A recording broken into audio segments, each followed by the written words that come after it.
कि मुसलमानों को मुसलमान होने की वजह से उनके वफ़ को नहीं छीना जा सकता। फिर चाहे आप सरकार की दलीलों को रख लीजिए, उनके पैमाने को रख लीजिए, लेकिन हक यही है कि जो वफ़ कर दिया गया उस पर हक सिर्फ़ और सिर्फ मुसलमानों का है। ये क्योंकि बहन कह दिया गया था वो आपके सामने है। मुसलमानों के घरों पर बुलडोज़र चलाया जाता है वो आपके सामने है। तो अगर आप ये सोचते हैं कि आप अपर क्लास हैं, आप पर हाथ नहीं डाला जाएगा, तो आप मुगालते में हैं। मुसलमान आज आप अगर सही सवाल उठाते हैं, सत्ता की चाटुकारिता अगर आप नहीं करते हैं तो सत्ता आपको गोद में बिठाएगी, पदों पे बिठाएगी। आप नमस्कार, आप देख रहे हैं 4 PM। मैं आपके साथ तफीसा खान। इस वक्त मैं सुप्रीम कोर्ट के परिसर में मौजूद हूं। अंदर सुप्रीम कोर्ट के अंदर नए CGI BR गवई की अगुवाई में आज वफ़ कानून को लेकर सुनवाई जारी है। तकरीबन 4-5 घंटे बीत चुके हैं। सुनवाई के दौरान कपिल सिब्बल की ओर से मुस्लिम पक्ष को लेकर कई दलीलें रखी जा रही हैं। आज केवल और केवल मुस्लिम पक्ष को ही सुना जाएगा, ये अंदर से खबर निकल कर आ रही है। आज सुनवाई के दौरान क्या कुछ बड़ी बातें रहने वाली हैं और किस तरीके से इस वफ़ कानून को लेकर आगे चर्चा होगी, इसका इंतजार है। देखते हैं कि वकील आकर क्या कुछ जानकारी देते हैं। मेरे साथ खुशबू जी हैं जो कि पेशे से पत्रकार हैं और अंदर अभी सुनवाई के दौरान वो अंदर ही थी, तो उन्हीं से समझते हैं कि आज पूरे दिन क्या कुछ हुआ। खुशबू जी, सुबह 11:30 बजे से सुनवाई चल रही है, 4:30 बज चुके हैं, सुनवाई खत्म, लेकिन अंदर क्या कुछ रहा आज? सबसे पहले मुस्लिम पक्षकारों को पूरी तरीके से सुना गया। 5 पिटिशनर्स में से 3 पिटिशनर्स को टाइम दिया गया, जिसमें कपिल सिब्बल साहब ने पूरा का पूरा कैसे वक्फ बाय यूज़र, कौन कौन से सेक्शंस, किस किस सेक्शंस के अंदर किस तरह से मुसलमानों को पूरी तरह से हटाया जा रहा है, उनके साथ गलत किया जा रहा है, उन सारी चीज़ों को डिस्क्राइब किया गया। उसी के साथ साथ इस बात पर गौर दिया गया है कि जिस तरह से JPC की मीटिंग में मुसलमानों को साइडलाइन कर दिया गया, उनकी जो 12 में से जो 8 मुसलमानों को ही रखा गया है और ये कहा गया है कि गुरुद्वारे और बुद्धिस्ट जो पूरा उनका कम्युनिटी होता है उसके अंदर किसी को भी नहीं रखा जाता है। अगर पंजाबी है तो सिर्फ पंजाबी रहेगा, हिंदू है तो सिर्फ हिंदू रहेगा। ये जानबूझ के मुसलमानों को इस तरह से बदनाम करके उनको साइडलाइन करने की कोशिश की जा रही है। उन्होंने राजीव धवन ने एक कोट किया, वो कोटेशन ये है कि उन्होंने साफ तौर पर ये कहा था कि मुसलमान ही सिर्फ़ और सिर्फ इसका हिस्सा हो सकता है। क्यों उसके हक़ में 25, 26, 27 का उल्लंघन करके उन्हें साइडलाइन किया जा रहा है, ये अहम पॉइंट था। इसी पॉइंट पर कपिल सिब्बल ने भी बहुत सारी बातें कही है। मनु सिंघवी ने भी जब सरकारी वकील जब उन्हें टोकने लगे तो उन्होंने इस बात पर डांटा भी उनको कि आप 25, 26 का उल्लंघन करते हुए मुसलमानों को जानबूझकर वफ़ के तहत उनकी प्रॉपर्टी को हड़पना चाहते हैं और आपको ये चीज़ करने से रुकना चाहिए। और इसीलिए हम यहाँ पर तमाम दलीलों को यहाँ रख रहे हैं। सबसे अहम बात यह है कि एक क्लॉज पर एक घंटे दलील चली है। एक क्लॉज को लेकर अगर उन्होंने बात की कि 104 पर अगर हम बात करेंगे तो 104 को उन्होंने करीब 40 मिनट तक डिस्क्राइब किया है। और उस डिस्क्राइब करने के बाद जब उन्हें हिंदू पक्षकारों की तरफ से रोका गया, टोका गया, तो उन्होंने उन्हें डांट कर बोला।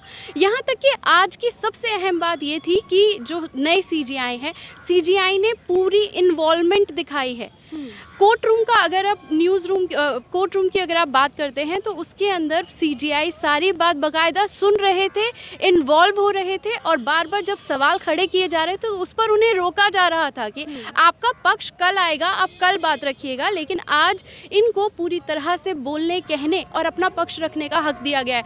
सबसे अहम बात इसके अंदर ये थी कि जिस तरह से उन्होंने सारे पॉइंट्स को रखा, अभी मैं सारे के सारे पॉइंट्स मैंने लिखे हैं। करीब मुझे लगता है कि आज 4.5 घंटे से ज़्यादा ये जो दलील चली है, उस दलील में साफ तौर पर ये दिखा दिया गया, कह दिया गया कि मुसलमानों को मुसलमान होने की वजह से उनके वफ़ को नहीं छीना जा सकता। फिर चाहे आप सरकार की दलीलों को रख लीजिए, उनके पैमाने को रख लीजिए, लेकिन हक यही है कि जो वफ़ कर दिया गया उस पर हक सिर्फ़ और सिर्फ मुसलमानों का है।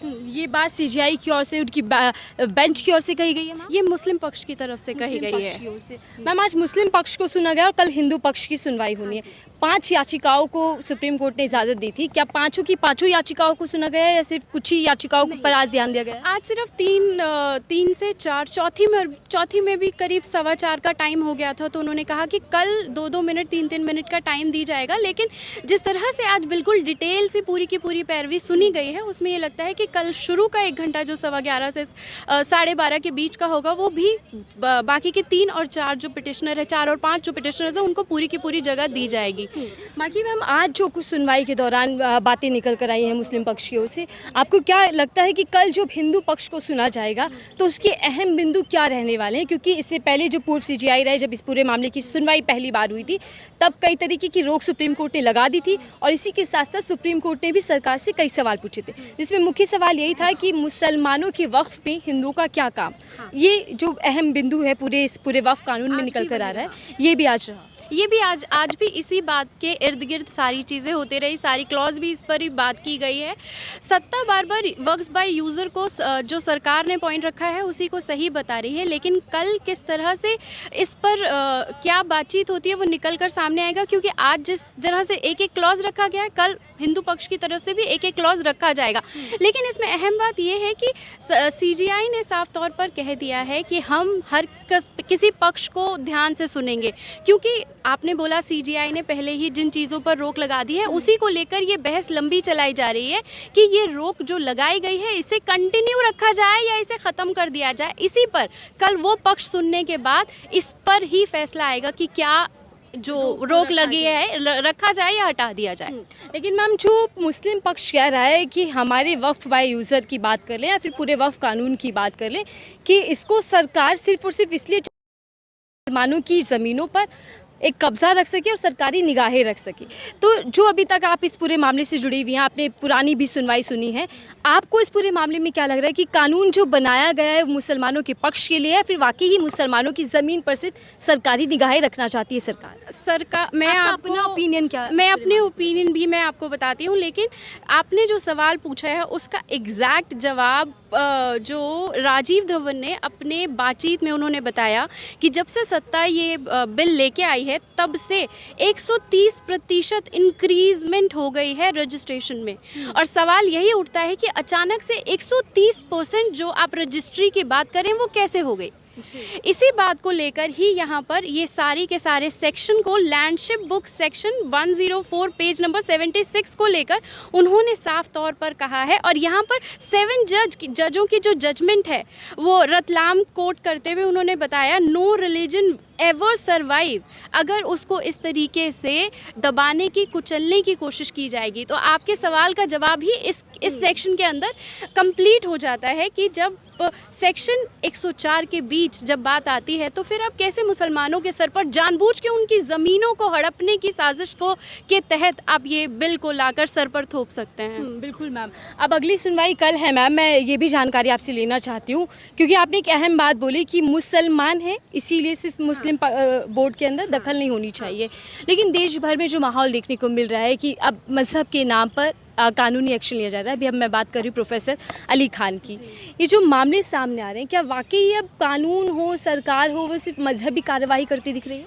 इसमें दो राय कहाँ है। सच बात तो यही है ना कि आज आप अगर सही सवाल उठाते हैं, सत्ता की चाटुकारिता अगर आप नहीं करते हैं तो सत्ता आपको गोद में बिठाएगी, पदों पे बिठाएगी। आप विजय शाह की बात कर लीजिए ना। विजय शाह आज सुप्रीम कोर्ट, मैं कल भी सुप्रीम कोर्ट में थी, जब ये याचिका लगाई गई तब बोला गया कि किस तरह से आर्टिकल जो 19 है, 23 है, 24 है, उन सब को लेकर बोलने का अधिकार, कहने का अधिकार, सांस लेने का अधिकार, अपने विचार प्रकट करने का अधिकार ये संविधान देता है हमको। तो कैसे विजय शाह के लिए ये सारी चीज़ें जस्टिफाई हो जाती हैं और कानून पूरी तरह से मैनेज हो जाता है, लेकिन एक प्रोफेसर सही बात तथ्यों के साथ रखता है तो वो गिरफ्तार कर लिया जाता है। कल उस पर भी यहाँ सुप्रीम कोर्ट में बात होगी।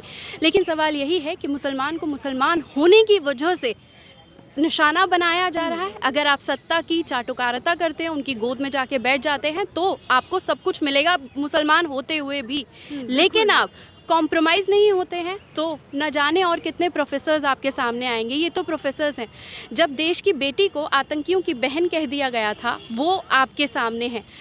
मुसलमानों के घरों पर बुलडोज़र चलाया जाता है, वो आपके सामने है। तो अगर आप ये सोचते हैं कि अपर क्लास हैं, आप पर हाथ नहीं डाला जाएगा, तो आप मुगालते में हैं। मुसलमानों के घर बुलडोज़र, जो मज़दूर तबका है, जो ठेला चलाता है, जो सारी चीज़ें करता है, आप उनको रोक सकते हैं, उनको बेरोज़गार कर सकते हैं, आप उनको UAPA लगा सकते हैं। लेकिन अपर क्लास को भी आप जेल की दीवारों के पीछे इसलिए डाल रहे हैं क्योंकि वो आपके पक्ष के साथ जी हजूरी नहीं कर रहा है। बिल्कुल। देखिए, इस वक्त मेरे साथ all India Muslim personal board के प्रवक्ता मेरे साथ हैं, जो कि वक्फ की सुनवाई के दौरान अंदर भी थे, याचिकाकर्ताओं में से भी हैं। आज क्या कुछ रहा और किन अहम बिंदुओं पर चर्चा हुई, उसको लेकर जानकारी लेते हैं। सर, देखिए, मेरा ख्याल है कि ऑलमोस्ट सब बिंदु इशू उठ गए हैं, 3-4 इशू को छोड़ के। जी।